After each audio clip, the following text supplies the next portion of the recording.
Thank you, Fiona. Good evening, everyone, and good morning to those online. It's great to see everyone here in the beautiful city of Chicago. I ran into Paul in the elevator. I was surprised how great the weather is here. But I know many of you traveled a long distance and to be with us here today, and we certainly appreciate that, and we want to acknowledge that because we know that journey is particularly a long one. We look forward to the opportunity to bring you closer to the CSL journey and our leadership team that I have here with me during the meeting as we explain our plans for the future. I thought I would just take a minute to talk about where we're sitting, the hotel that we're at. It dates back to the 1920s, and actually the hotel was built at the same time as a children's hospital. The children's hospital is called Shriners Children's Hospital, which has turned into a large network of children's hospitals throughout the U.S. in particular, that serves terminally ill children and supports their families. I always find a little bit of history is interesting to reflect upon, a healthcare history for the Shriners and the area. We will open our event this week with a real focus on CSL Seqirus. And in a minute, I will have the pleasure to welcome Dave Ross to the stage to give you an overview of that business. We understand there's going to be questions about the outlook for this part of the business, given the current market dynamics and our recent announcements. And we look forward into delving into those very specific questions that you have. We also know you're keenly interested in the core business of plasma and its future. And we intend to spend the majority of tomorrow discussing the core business and really getting into what that looks like now and in the future. So it's my pleasure to welcome Dave to the stage for a look inside CSL Seqirus. Dave will be joined on the stage after his presentation by Ken Lim, our newly appointed Chief Financial Officer, and myself for Q&A. Dave.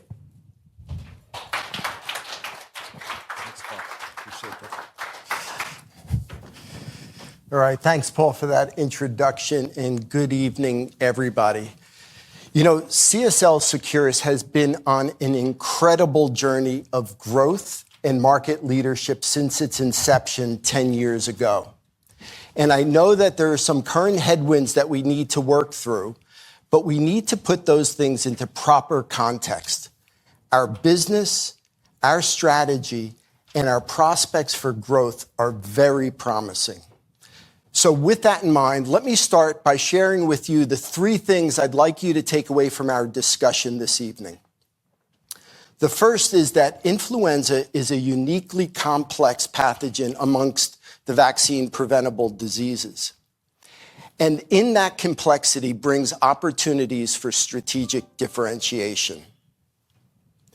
The second thing is that while there are near-term headwinds, we're confident that we will see a market recovery in the U.S. in the medium term. And the last and most important thing is how Seqirus is uniquely positioned to create value and outperform the market. Now, before I jump into the meat of the discussion, let me give you a brief introduction to Seqirus and what sets us apart from the competition. Our incredible journey of growth and leadership is owed to our differentiation strategy that's built on the balance of having the right vaccine technologies, a unique set of strategic capabilities, and by creating the right customer experience for our healthcare providers that we serve. I am extremely proud of the Seqirus team and how we've created enduring competitive advantage in a very unique part of the vaccine marketplace. This is essentially a just-in-time business for a complex and changing biological product that operates in extreme seasonality. Now, what that strategy has gotten us to date is the following. What you're looking at here is our revenue share in red versus our two primary competitors from 2017 when we first executed our differentiation strategy. It shows consistent share growth year over year, which was generated through increased volume and by driving value through improved product and customer mix. It's everything that you'd expect from a well-designed and executed differentiation strategy. Now, to fully appreciate the value of our business, you need to understand that what the underlying public health need is that it serves. And as the public health and economic stats on this slide make very clear, influenza is not the common cold. It's far from it. This is especially true for the most vulnerable of our populations for whom the consequences could be devastating. It's the high cost of this disease that fundamentally underpins the long-term value and viability of the influenza vaccine market. And it's also the reason there are well-structured immunization programs in all major markets. So let's take a look first at the demand in the biggest markets outside of the US. In all of these markets, immunization rates peaked during the COVID pandemic when flu vaccines were used as a critical tool to protect the health system capacity that was needed to care for COVID patients. Since then, the rates in all of these markets have returned to and stabilized at pre-pandemic levels of between 40 and 70%. The real challenge that we're facing is within the US market, where vaccine hesitancy has led to a significant decline in immunization rates. So, like in the other markets, we saw immunization rates peak in the US the first year of that COVID pandemic. However, unlike the other markets, the US is experiencing significant vaccine fatigue that's led to a decline in immunization rate levels far below what was routine prior to the pandemic. Now, this immunization rate decline equates to about 60 million fewer people being immunized each year. This is quite honestly a staggering number from a public health perspective, one that will not go without real consequences in cost from a public health perspective. In fact, when you overlay the hospitalization trends, what you see is a clear correlation between the reduced immunization rates and the higher disease burden. This past flu season represented the worst influenza season in the past 15 years. So what we know is that disease is rising while immunization rates are declining. What we don't know yet is when that rising burden of disease will trigger the change in behavior that's needed to see immunization rates recover. In the end, we feel very strongly that science and data will prevail and the public health consequences will ultimately be too big to ignore. Now, in times like this, history can often give us a useful perspective. So on my next slide, I'm going to take you back to a period of about 2005 and 10, when there was a significant vaccine hesitancy across the vaccine marketplace, including influenza. Now, during this period, influenza rates were hit with three challenges. There were behavioral challenges where there was significant mis- and disinformation that led to an anti-vax movement, which in turn led to low confidence in vaccines.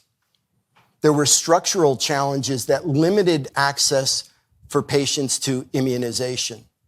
And there were industrial challenges that resulted in unreliable supply.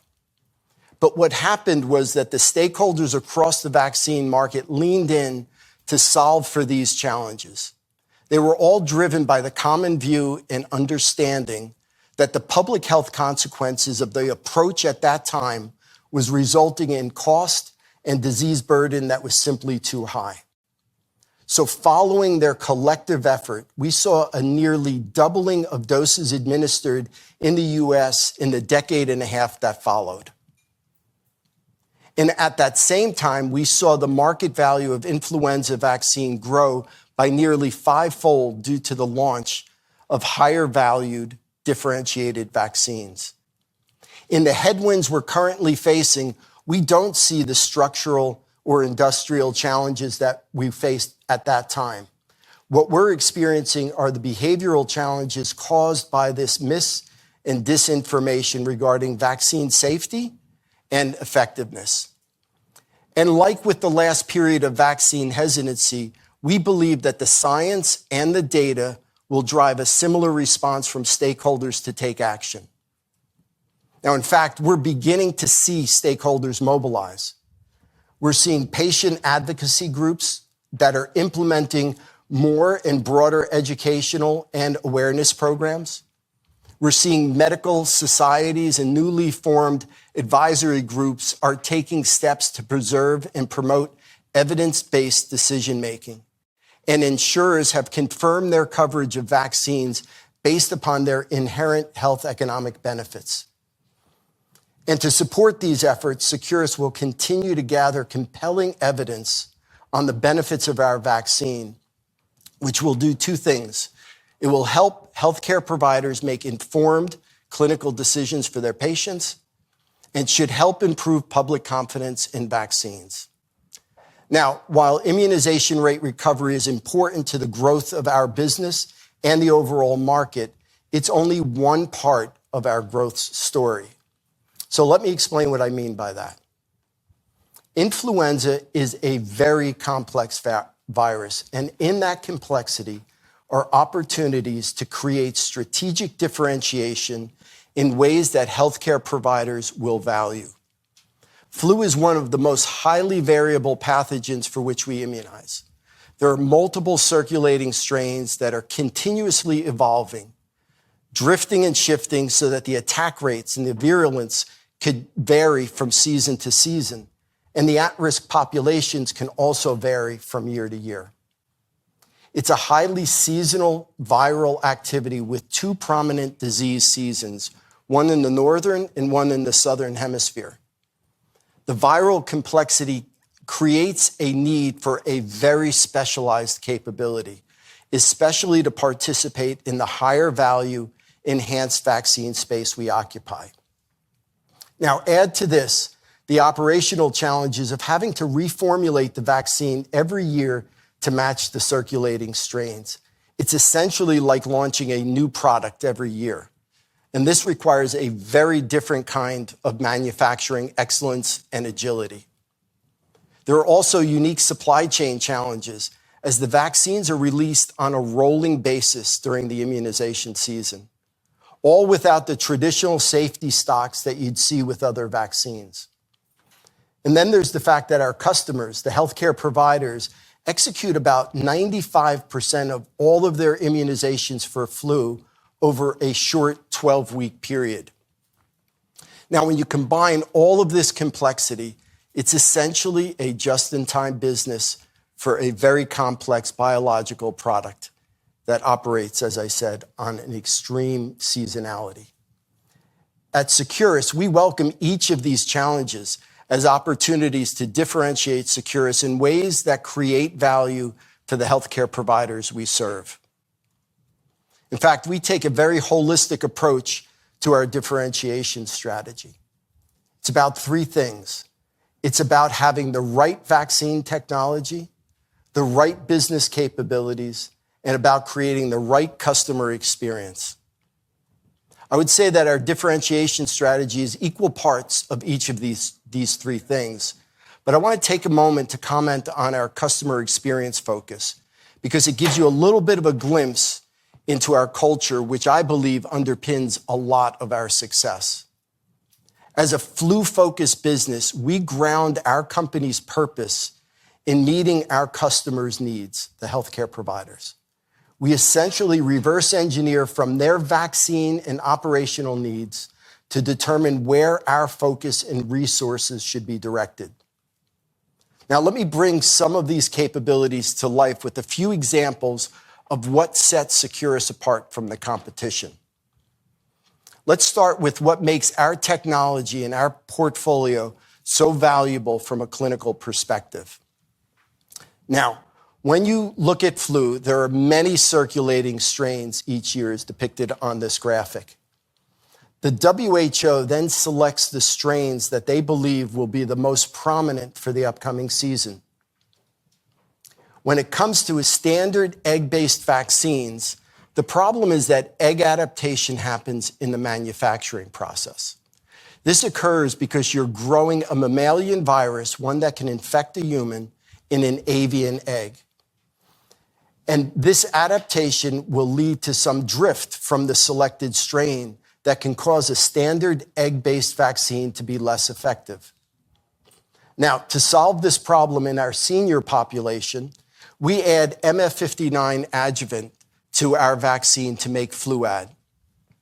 This adjuvant is designed to provide a boost to their weakened immune system of that senior population and to provide a greater breadth of protection. Then, for those under 65, we have our cell-based vaccines. That's Flucelvax, which avoids that egg adaptation I just mentioned by creating an exact match to that selected strain.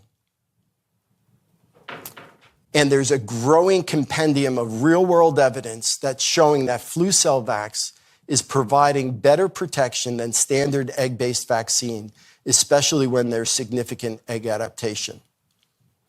And then when we look to the future, we're working on our ATIVC vaccine. That's our adjuvanted trivalent cell-based vaccine.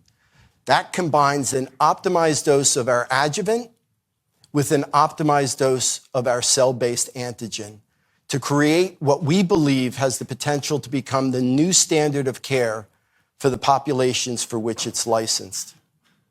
Now, let me take a moment to give you an update on where we are with ATIVC. The phase 3 immunogenicity study has been completed, and based upon those results, we have already filed for licensure in the UK and in the EU with expected approvals at the end of FY26. And with recent FDA input, we're now in the process of developing the study protocols and plans for the launch in the US and other markets. Now, when you pull together all of this, what you could say is that we are the only flu vaccine manufacturer who can offer a differentiated vaccine for all recommended populations, pediatrics, adults, and the senior population. Now, let me shift gears to another strategic capability that we developed to help shape the markets in which we operate. One of the things that I am most proud of is how we have led the way to elevate the value of real-world evidence in shaping vaccine policy and NITAG recommendations around the world. And by doing so, improving public health while creating new commercial opportunities for Seqirus. In the past, RCTs, randomized clinical trials, were the only basis on which NITAG recommendations were made. This meant that an RCT done 10 or 15 years ago on a vaccine formulation that is no longer in use for strains that are likely no longer circulating was the definitive statement on a vaccine's effectiveness. Now, while RCTs are important, it stands to reason that if we could design and implement rigorous real-world evidence studies that are faster and cheaper to execute and can be run over multiple seasons to track the effectiveness against varying strains, that we'd be able to provide healthcare providers with more comprehensive information to inform their clinical decision-making. And that's exactly what we have and will continue to do as part of our differentiation strategy. Now, applying this approach to Fluad, we've helped drive preferential recommendations in 19 countries for enhanced vaccines like Fluad. That's raising the standard of care for those target populations. We've also taken the same real-world evidence strategy for Flucelvax to demonstrate its benefits versus standard egg-based vaccines in both the pediatric and the adult population. The bottom line is that we're using our flu expertise. We're challenging the status quo in how recommendations are made, and we're thinking differently about what our healthcare providers need to make better and more informed clinical decisions.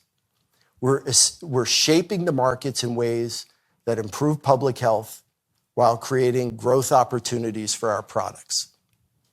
We've taken this same market-shaping approach to how we run our pandemic flu business. We've chosen to leverage our flu expertise to help governments improve their pandemic preparedness with a unique business model that has three distinct revenue streams. The first is our advanced purchase agreement, what we call APAs, that creates annual recurring revenue streams from reservation fees paid that we receive in exchange for a portion of our pandemic vaccine capacity. The second is if a pandemic is declared, we would then sell those governments the volumes agreed to in those APAs, the first wave of which would generate $3.5 billion in revenue. The third part of the business model is that we've partnered with those same governments around the world to prepare pre-pandemic vaccine stockpiles for viruses of concern that are circulating within animals. While this revenue stream is more sporadic, when it does happen, we're ready to respond. For example, during last year's H5 outbreak, Securus captured nearly 90% of all of the outbreak demand around the world. One of the strategic capabilities that enables our pandemic business is our operational excellence within manufacturing, which is the last topic I'd like to share with you before I shift gears to where we see growth in the future.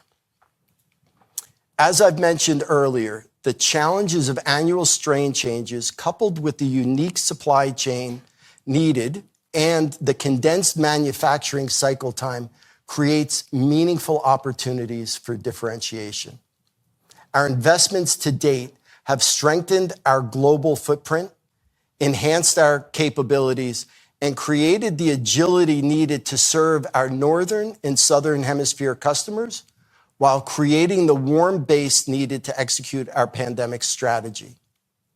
When you combine that industrial capability with our customer-focused culture, you create the reliability our customers need to achieve their immunization goals, while also creating the agility needed to take advantage of opportunities when they present themselves, like we did with the H5 outbreak.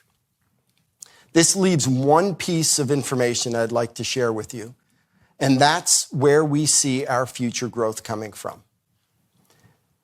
Now, we see different growth drivers across the short and medium term. So let me start in the US, where I'd like to highlight two near-term opportunities. The first is in the pediatric segment of the market, where there is currently utilization of about 30 to 32 million doses. That represents about $500 million worth of market value. With the benefits I've shared earlier about Flucelvax, we have the only differentiated vaccine that covers the full age range for the pediatric population, which creates an opportunity to take a leading market share position over the coming years. We have a very similar opportunity within the health system space, that's the hospital system space, where we can now offer the only fully differentiated portfolio that covers all age ranges that are cared for in this setting. Then, outside of the US, geographic expansion remains our key strategy. With recently implemented preferential recommendations for the senior population, we have significant growth opportunities in Germany, France, the Nordics, among others. And as we continue to have success shaping markets and driving preferential recommendations in senior markets, we will continue to expand our international targets. To support all of these opportunities, we have had a targeted expansion of our sales force to extend our reach and frequency with the top immunizers. What you also need to account for is that most of the market value you see on this slide will grow as we convert it from the standard egg-based vaccine that it is currently to the higher value differentiated product. In many cases, there's a potential to double the current value of these targets. Now, in the medium term, we will continue to penetrate the markets we serve, but we also see the US market recovery as an accelerant to our strategy, bringing new volume to existing customers and creating the opportunity for price appreciation across the broader market. Also, starting in the medium term and continuing into the longer term horizon, we see the launch of aTIVc as establishing a new standard of care for the patients for which it's designed. The value of aTIVc will be created from three different things. It will allow us to grow market share while we displace competitive share. It will allow for a premium price based upon its expected health economic benefits, and it will strengthen our portfolio offer for those customers who want different options for different patients. Now, I know I've shared a lot of information with you, but hopefully it was all in the service of demonstrating those three things that I started with. And that is that the uniquely complex influenza market creates opportunities for strategic and lasting differentiation. That the strategy, capabilities, and performance of Seqirus sets us apart from the competition, and that while the current US market conditions are challenging, there's reason to believe in its recovery, and that recovery will act as a growth accelerant for our strategy. So with that, thank you for your attention, and I'd like to invite Paul and Ken to the stage for the Q&A portion of this agenda.